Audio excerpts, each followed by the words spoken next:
Good morning, everyone, and welcome to this morning's webinar. What we're going to cover this morning is the assembly editor and material copy enhancements in SDS2 2015.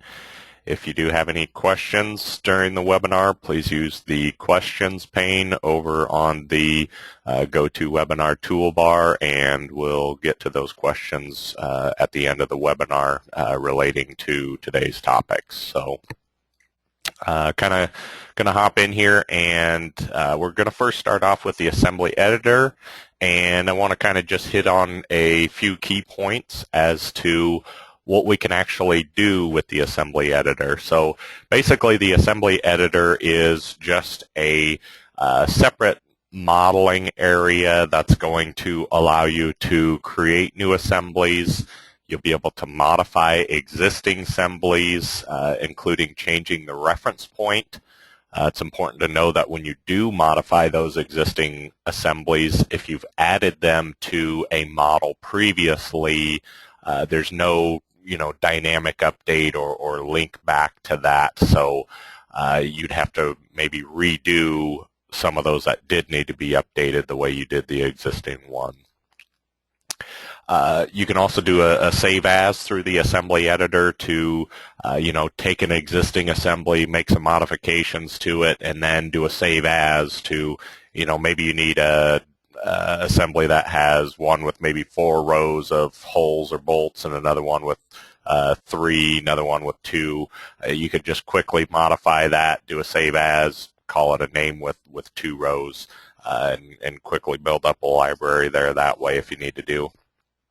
And again, keep in mind the assembly editor does not affect the current working model. So you're going to actually launch assembly editor through your regular modeling window, but there's not going to be any effect on that current model. So basically what happens in assembly editor stays in assembly editor. I'm going to go in, and this is just a basic model here in version 2015. So how do I, currently the way that you would add or save an assembly in previous versions is still available to you. The buttons over here on your default toolbar on the left, you have Save Assembly and Assembly Add. Those work identically to the way that they did in previous versions. So we didn't take any functionality as far as that goes away from you. Under your model pull down, if I go to assembly, I'm going to have now options in there for new and for edit. So if I click new here, or in my right click menu I can hit assembly new, that's going to go ahead and launch the assembly editor. So it's going to bring up just a window that looks like a regular modeling window. What you're going to notice is there's going to be one miscellaneous member in there. There's not going to be material attached to that. And really the only purpose that serves is that serves as a member for you to attach your material that you're going to model in here to make your assembly out of. So that's the only purpose that's serving there, really. You'll notice along the toolbars you have different commands. You have your material add commands, your material stretch, rotate, hole, bolt. So anything to do with material, bolts, holes, welds, anything that you can make an assembly out of, you can add and modify here in the assembly editor. You can add miscellaneous members. You're not going to be able to add beams or columns, and the reason for that is that you can't process and create solids. So we wouldn't be able to generate the solids if you were adding beams and columns in the assembly editor. So you can add miscellaneous members, but no members that need to be processed. You can add your construction lines to help you model all this information and whatnot. So you should have all the tools you need to just create assemblies in here.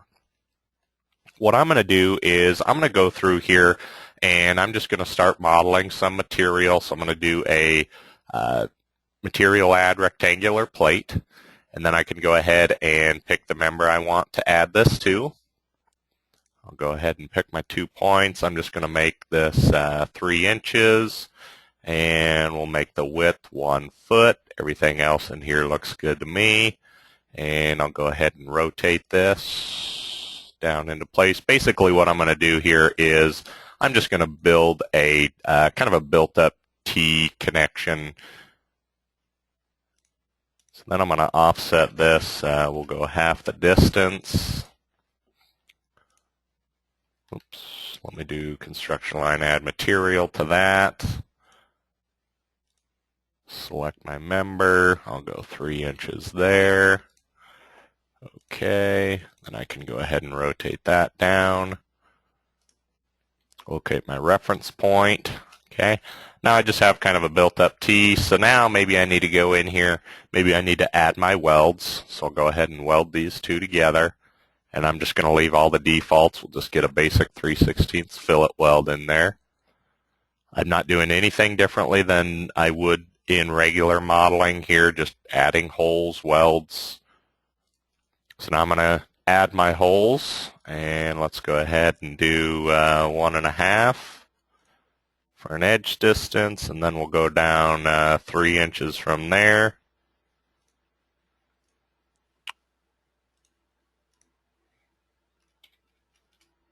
And then we're going to go ahead and use our hole add to this plate.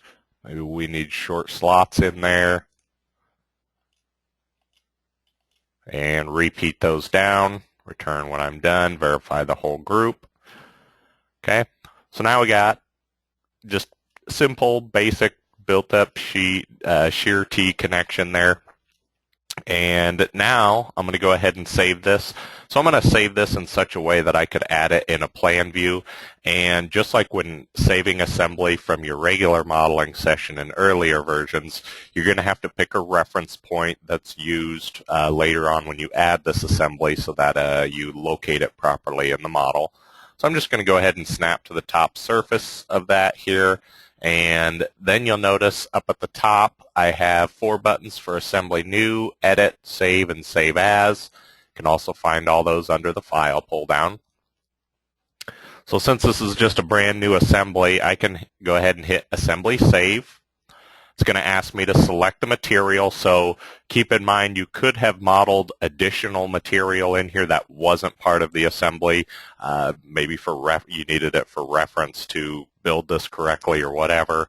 But it doesn't have to be part of the assembly just because it's in here. You still have to select what you want to be part of the assembly. So I picked that. Remember, welds can be part of an assembly also, so I went ahead and picked my welds as well. I'm done doing that. Now I'm asked for a reference point. I'm just going to use the intersection of construction line here, and then I'm going to give it a name. I'm going to call it Built Up T for rows. Now I can go back into my regular modeling session and kind of have a situation set up already over here where I can add this. So just have a tube here.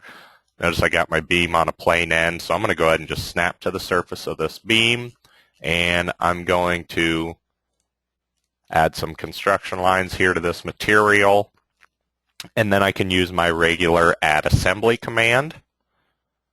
Select the member I want to add that to, select the assembly I want to add, and what's going to happen is I'm going to get a warning. So what's happening here is I still have that assembly open in my assembly editor, and I can't add it to my regular modeling. So, you know, just like other files where you can't access them when the file's locked, it's going to be the same concept here. This file is locked, so I can't use it elsewhere. I need to go ahead and close my assembly editor, and then I'll redo that. So add assembly, select my member, pick my assembly. Now I can go ahead and pick my insertion point. Confirm location, left click for yes, and then I can go ahead and rotate that as I needed. So maybe I'm going to mirror that. Looks good, okay. I could continue adding that, or I'm done, so I'll right click to return, and there we got the assembly I just added. Now there might be a couple things missing here. One, I got the incorrect insertion point. So that might not work out for me the best. Maybe I wanted a insertion point that was maybe 3 inches from the top of this first hole. maybe I also want to include the weld on or to the column. Well, I can do that in the assembly editor. So I could actually come up here and I could go to my model pull down. I could come to assembly. I could do edit. And then I can go ahead and select the assembly I want to edit. That's going to launch the assembly editor with the assembly that I picked. So there you see we have it. But what I want to do in this case is I want to be able to modify this, but I also want other members included in the assembly editor for a reference and to help me build this assembly. So I'm going to go ahead and close this. And this time what I'm going to do is I'm just going to go ahead and select several members here. I probably don't need all of them, but that's okay. So I pre-selected members. Now in my right-click menu, I can do Assembly New. That's going to launch Assembly Editor, and what it's going to do is it actually includes those members that I pre-selected. It includes them as miscellaneous members. I can make modifications to the material as I need and everything else. So basically, I'm just using a lot of these for a reference. But like I said, if I right-click on here and I do an Edit Other Member, it's going to bring up my miscellaneous member edit through the assembly editor. And again, the reason is just because it doesn't support beams, columns, and whatnot. So again, I'm using this for these for a reference. They're not necessarily going to be a part of my assembly. So I said I want to do a couple things in here. And one is I want to include the weld to the tube column. So I'm going to come in here. I'm just going to snap to that surface. I'll move these plates down. So select that, move material, locate a reference point. I'll just use that exact point, and then my offset controls to move it down. Let's see, I want to actually move it down 1.5 inches. Select member to move to, and use my exact point again. Verify the new location, yes. Just rotate around here, and I can see that moved down. For some reason, I lost the weld there. Let me re-add this weld. Okay. Now I'll go ahead and add the weld to the tube.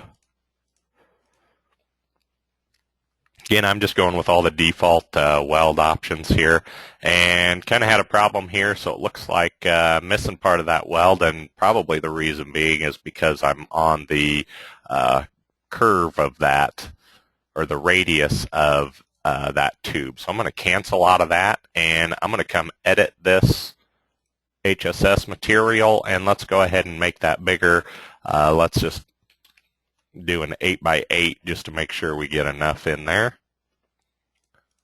Okay, and I can modify that. So that gives me another problem in that I'd have to move my material again. So let's edit that again, and instead of doing that, maybe we're going to make a, let's see, we had a 5x5, I believe, is what we had. So let's just go ahead and move that material again. Add some construction lines in here to make it easy on us. We'll grab our material, move, intersection of construction line, member to move to, intersection of construction line, verify the new location. Again, looks like we have problems with our welds. Whoops, I got that in the wrong spot.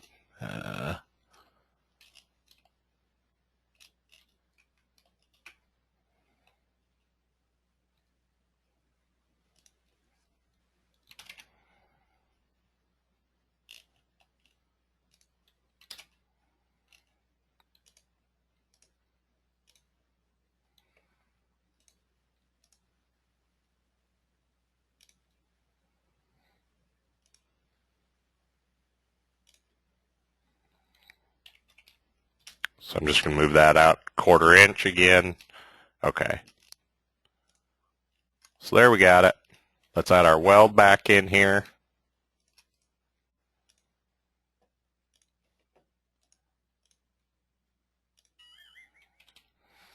Add our weld to the tube. Okay, now we got a little better weld in there. Okay, so we're getting better results here that we need. Now, next thing I want to do, I'm going to go ahead and snap to the surface of this beam. Let me get rid of this extra weld here. Okay, and let me turn everything to solid transparent main to make sure we're going to get everything that I need here included on this. And what I'm going to go ahead and do here then is I'm going to go ahead and add construction lines to this material again. Okay, now I'll go ahead and do an assembly save as. I'll go ahead and pick my materials and my welds. Okay, so I got that. Right-click OK. Locate a reference point. Intersection construction line here. Let me just do that to make sure I get that correct point. Assembly name, I'm going to actually use the same name as I created this originally with. Do you want to, then it's going to ask me if I want to replace the one that already exists. In this case I do, so I'm going to go ahead and say yes. Now I can go back to modeling. Notice nothing in here has changed, so that assembly editor did not actually affect anything that I did, and my model stays the same. So let's get rid of this one in here that was located improperly and everything else. And we can go ahead and add assembly again. Pick my tube, built up T4 rows. We're going to go right here. This time I don't have to rotate because I made modifications, and the way I did it, it was in the correct location. So go ahead and do that. Rotate is good. Can return.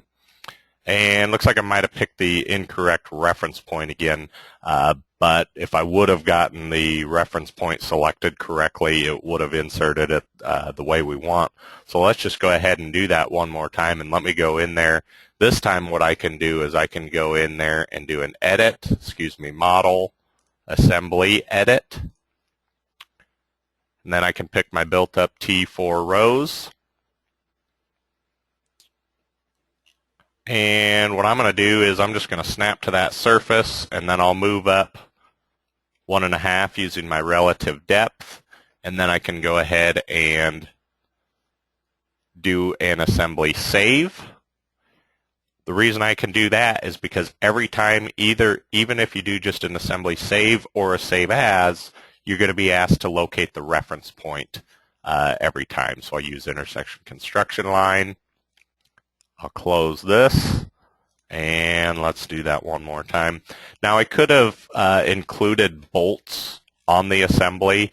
There's no problem with doing that, and they will get added with the assembly. I'm not doing that in this case. Okay, and the reason I'm not really doing that in this case is because I'm going to have to process this beam anyway to get the holes matched or match them somehow or another. So even if I don't include those and I mark that member for processing and do that, it's going to go ahead and do the whole match and add the bolts for me. So don't necessarily have to include them in the assembly, but I can. So, okay, that's essentially the assembly editor. It's just another place for you to edit, create new assemblies. Now, just taking it one step further, if I wanted to go ahead and make another one of these, so I can go to Model, Assembly, Edit. I'll edit the built-up T4 rows, and what I could do, I used this example earlier when I talked about maybe I needed a connection like this with 4 rows, 3 rows, so on and so forth. I could actually do that, and if I come in here,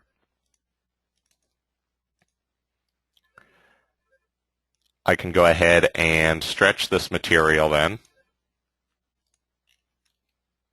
I'll pick both of those.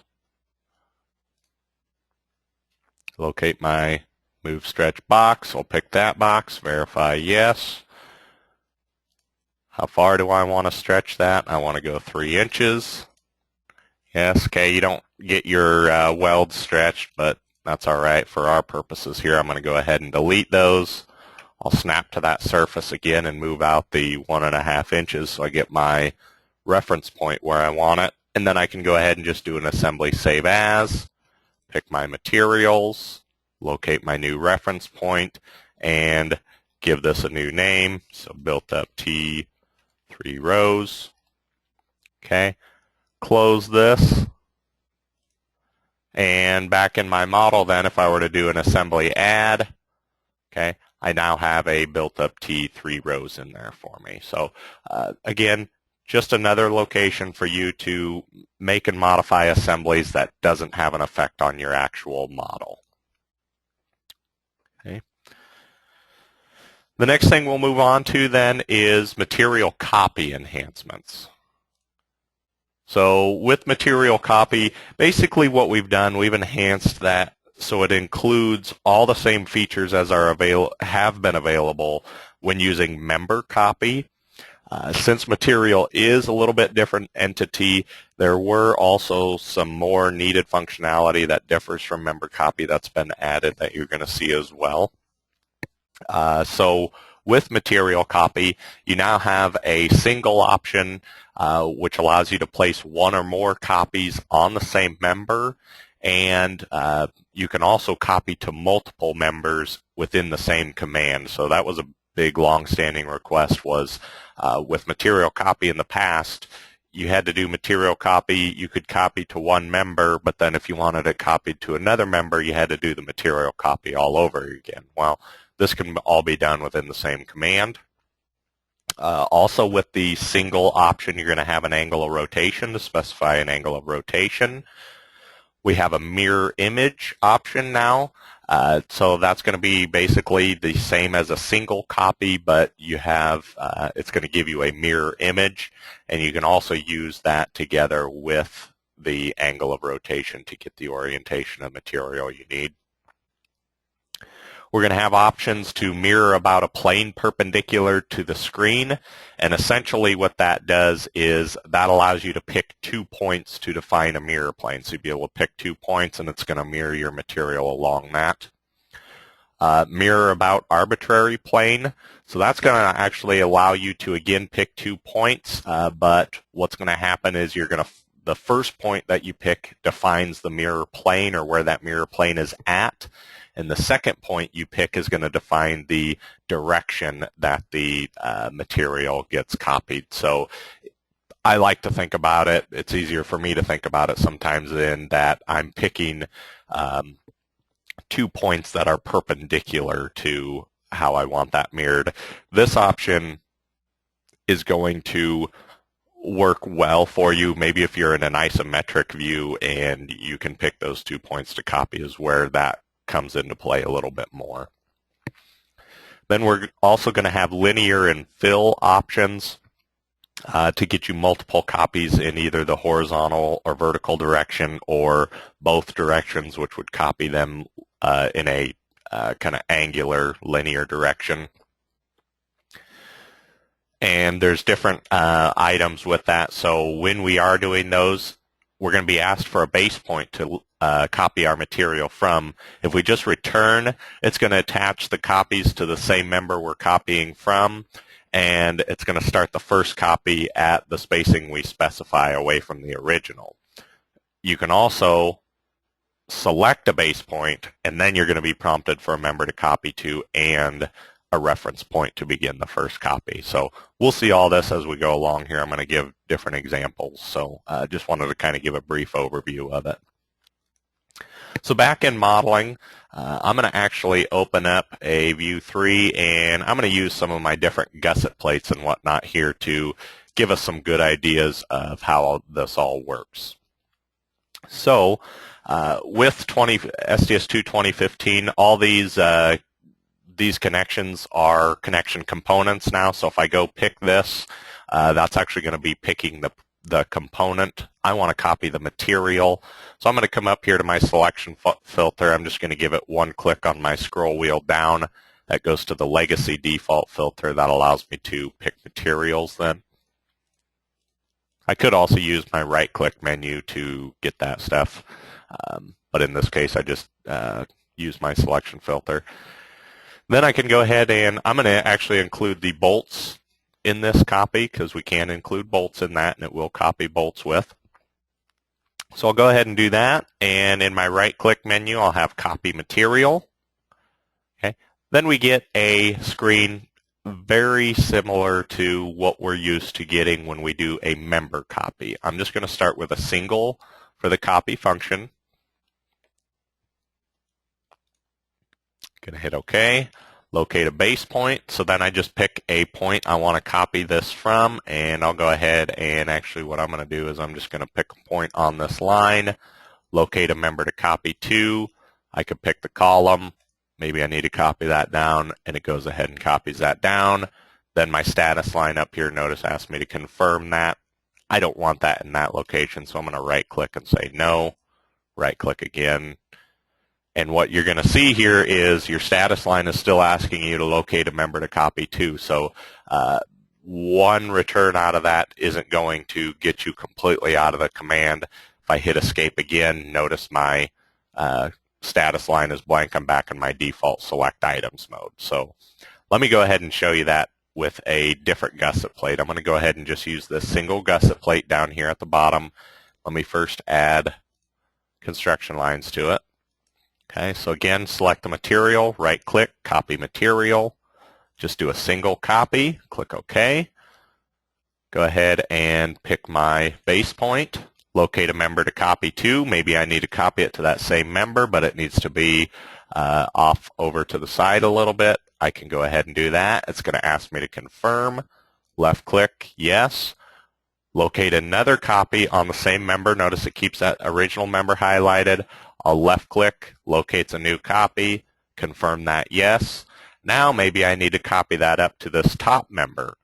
So I'll go ahead and hit escape on my keyboard one time. Now it's going to ask me to locate another member to copy to. So I'll click the top member, locate my copy, confirm, locate another copy if I need.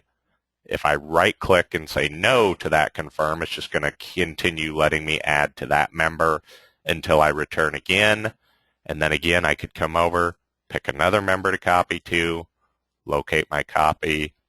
Then when I'm all done, I'll hit escape 2 times. That gets me completely out of the command. Okay, so again, you can copy to multiple members. You can do multiple copies on each member, all depending on what you really need to do there. So I just adjusted my depth check a little bit, and I'm going to demonstrate a couple things here with the rotation also. So let's say I need to copy this gusset plate up to this sloping beam. Well, I can do that. Maybe I first need to figure out the rotation of that beam. So the way I'm going to do it is I'm just going to hit construction line add, use base member line. Then when I hover over that, my XYZ feedback up here will show me the angle of that. It's negative 6.5307. So I'll pick my gusset plate. I want to go ahead and copy material, single, type in my angle of rotation, negative 6.5307, I believe it was. OK. Locate a base point. Go ahead and use, actually, excuse me, I picked the wrong base point there. So I hit escape, copy material. It remembers all that. I'm going to actually use the midpoint of my member in this particular case. Locate member to copy to here, and I'm going to use midpoint again, confirm the copy, yes. And there I have that rotated in the correct rotation. Now, what I might suggest, instead of doing that, I like to use rotate view to rotate my view flat with that member. So what I might do is, let me show you this. When I do copy material, after I pick a base point, my status line asks me to locate a member to copy to. Notice my mode up here is select one item. If I hold control, I don't really have much in that button binding under the select one item mode. So what I might suggest is going in and modifying that mode, and it's select one item. So I'll come in here. The caption I want is rotate view. the button is 2. That's going to be my middle click, and that's when I hold Control. My command group is Navigate, and it's Rotate View. I'll go ahead and add that. Okay, save that file. Now, let's go ahead and pick my material, copy material. I'm going to get rid of that angle of rotation, act like I didn't figure it before on that beam. Okay, locate a base point. This time I'm going to go ahead and use midpoint again. Okay, locate a member to copy to. Now before I do that, now I can hold Control. Notice Rotate View is on my button binding, so I'll middle click. Now it's going to enter the Rotate View command where I can pick a reference point and a direction point, and it's going to rotate that view flat with that line. Looks good to me. Okay. Locate a member to copy to, this one here, and what I'm going to do is use intersection construction line and member, and I get that on there. So I can do that without calculating that angle of rotation. Hit U on my keyboard to undo view change, escape out of the command so that I get clear back out of it. Okay, so just a couple tricks there, tips possibly to help you out a little bit. Now, moving on to this, to our mirror. Okay, I'm going to come back up here to this gusset plate in the top corner. I'm going to grab all my bolts and everything with it, and what I want to do is I just want to mirror it over to the other side of this beam. So I'll grab everything, right click, copy material. This time I'm going to do a mirror image, hit OK. Locate a base point. I'm going to use the vertex point of this beam here. Locate a member to copy to, same one. Pick vertex point on the other end, and whoops, I must have deselected that other plate there somehow. But we see here in this case then how we just get a mirror image. Okay. Again, I could continue copying to this member, or if I right-click or hit escape one time, I can pick another member to copy to, and then maybe I needed it down here on the bottom of that beam. I can do that. Hit escape one time. Or excuse me, I have to confirm it. Now I'll hit escape one time. I could continue copying it over to other members here as I need. I'm not going to confirm that copy. I'll escape, locate member to copy to again. It's asking me escape again. Now I'm done. Okay. Or what if I need to copy this down to the beam below that on the top flange of it? Well, I can do that as well. I could do that up here as well also. Let me get my other plate in there again. And this time when I copy material, I'm going to do a mirror image, and then I'm going to rotate this 180 degrees. Remember, when you're inputting the angle of rotation, it rotates in a, if you input a positive angle, it's going to rotate counterclockwise. If you put in a negative angle, it's going to rotate it clockwise. So go ahead and say OK. I'm going to pick that same base point, that vertex point, locate a member to copy to, this one down below. Locate the top vertex point. So what it did was it actually put this in, but it would have been facing the other direction, and then it rotated it 180 degrees counterclockwise. Okay, confirm that, yes, and then I can go ahead and right-click to return out of that. Again, it's asking me for another member to copy to if I want, so I'll just either right-click or I hit escape on my keyboard, and then I get out of there. Okay, so that's just our regular mirror image and mirror image with rotate. If I come up here to the sloping beam, I'm going to go ahead and do construction line add material, and let's say I need this gusset plate mirror image right down below on the bottom flange of this beam. So what I can do is, in that copy material window, I now have mirror about plane perpendicular to screen. And that's going to allow me to pick 2 points along my mirror plane. So I'm just going to go ahead and locate member to copy to, and then I'm going to use the online point locator to locate my nominal depth, and then I get a mirror image about the 2 points that I picked. Okay, show you that one more time. Copy material, mirror about plane perpendicular to screen, locate member to copy to, pick the 2 points about my mirror plane. Confirm the copy, then again, escape, and there I got it.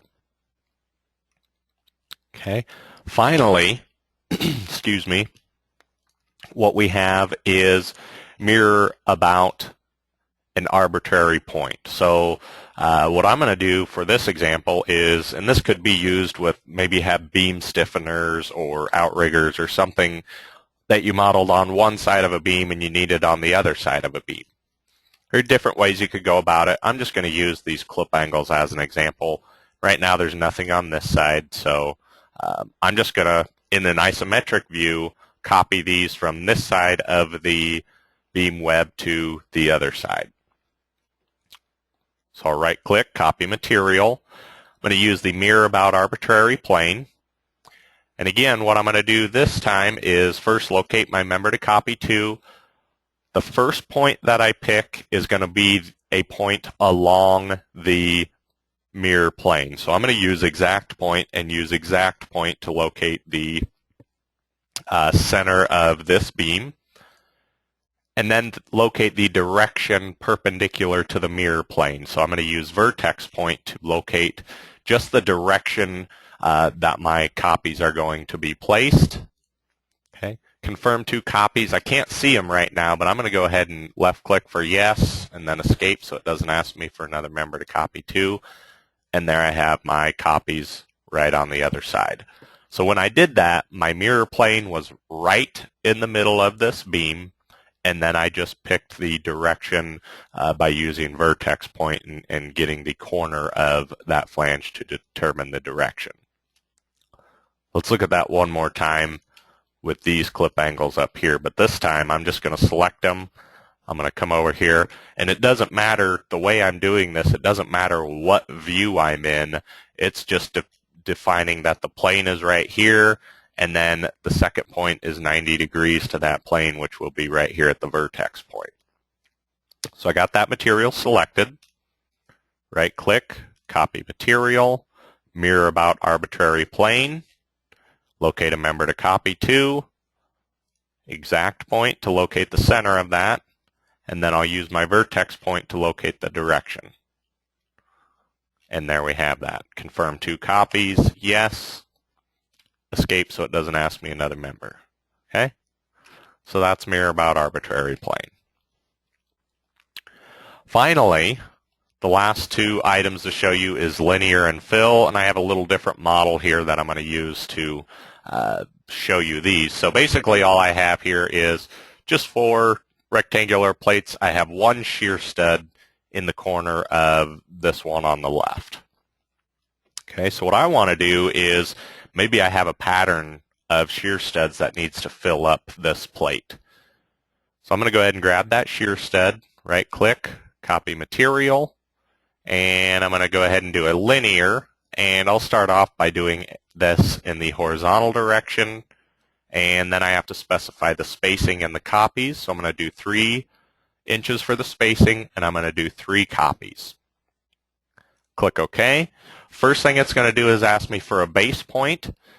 In this case, what I'm going to do is I'm going to simply return, and the reason I'm going to return is so it doesn't ask me for a member to copy to, and it doesn't ask me for a second reference point. And what that's going to do is copy the new materials to the original member, and it's going to start from where the original material I'm copying from is currently located. So just right-click to return, and it uses my spacing of 3 from this original material. So I got 3, 3, 3, 3 copies. Confirm that, yes. Now let me go ahead and do that one more time. I'm going to copy material. I'm going to do a linear, horizontal, and 3 and 3. Click OK. This time I'm going to locate a base point. So I'm just going to pick the intersection of construction line. Now I'm asked for a member to copy to. I can pick this member and a reference point. So this time, this is where my the point that I pick is where the first copy is going to begin. Okay, confirm 3 copies, yes, and then I could continue on down the line by picking these other members. So I'm actually short 1 in this particular case, and the reason is just because I didn't have the original 1 in this corner, and that's where I started with my 1, 2, 3 copies. Okay, so again, let's do that in the vertical direction to show you. Oops. Okay, so grab my material, copy material, linear. This time I'll just do the vertical direction. And again, I'll do 3 and 3. Okay, and when I'm prompted to locate a base point, I'm going to right-click to return. That gives me 1, 2, 3 copies at the 3 spacing. I can confirm that, and now it exits out of that command. Do that one more time. Copy material, linear, vertical. Okay. This time I'm going to locate a base point, intersection construction line, locate a member to copy to, intersection construction line for my reference point. Excuse me, I think I did that wrong. No, I didn't actually fill out my information there. So let me grab that again, copy material, linear, vertical, 3 and 3. Okay. Locate a base point, member to copy to, reference point. Now what's happening, I'm going to go ahead and confirm that. Left click for yes. So what happened in that case, it gave me the 3 copies, but if I escape out of here and do my right click, select other, notice I'm going to have 2 material SS1. So you have to be careful because it is possible to copy on top of one another there. Okay. Now let me go ahead and delete some of these off of the original plate that I started with. And let's say I want that square pattern to be filled up this time. Well, I could go ahead and do that if I copy material. This time let's do a fill. We have our X spacing, the copies. I'm going to do 3, Y spacing 3, and 3 copies. So what that's going to do is ask me to locate a base point, and again I'm going to right click to return. That attaches it to the original member from the original location, gives me 1, 2, 3 copies in the horizontal direction, 1, 2, 3 copies in the vertical direction, and fills that space up. I'll confirm that, and it exits out of the command. If I do that again, so I'll copy material, I'll do fill, and again, same options, 3 spacing, 3 copies in both directions. This time I'm going to locate a base point, so I'll just locate the left bottom intersection construction line. Now I'm prompted to locate a member to copy to, and I'm prompted for a reference point, and I get from this starting point 1, 2, 3 copies in the horizontal direction and 1, 2, 3 in the vertical direction, and then it fills that space up. Okay, so you get seemingly different results depending on if you pick a base point or not. If you'll think of member copy, the way that I did fill over here is identical to the way that member copy works. It gives you 1, 2, 3 copies in both directions and fills the space up. This does also, but you're picking a starting point. Basically what we're doing when you return out of picking your base point is avoiding overwriting your original material there. So if I wanted this same pattern from here over to one of these other plates with the fill, I could actually do a spacing of 3 and 4 copies. Locate my base point, member to copy to, point over here. So I got 1, 2, 3, 4 in the horizontal, 1, 2, 3, 4 in the vertical, and it fills the space up.